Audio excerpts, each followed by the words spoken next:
How to reset factory reset Samsung Galaxy A23. As you can see, if we try to power off, it will not power off.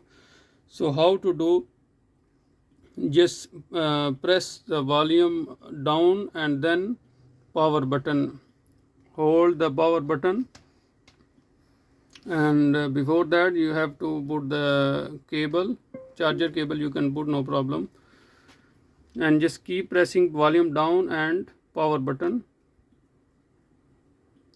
and it's called forcefully shut down, power off.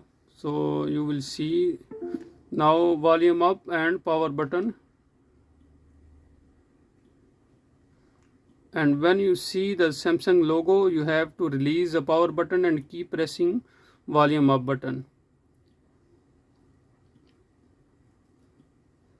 Here you can see we are in recovery mode menu. Now with the volume down, just first of all we have to press down and click on wipe data factory reset.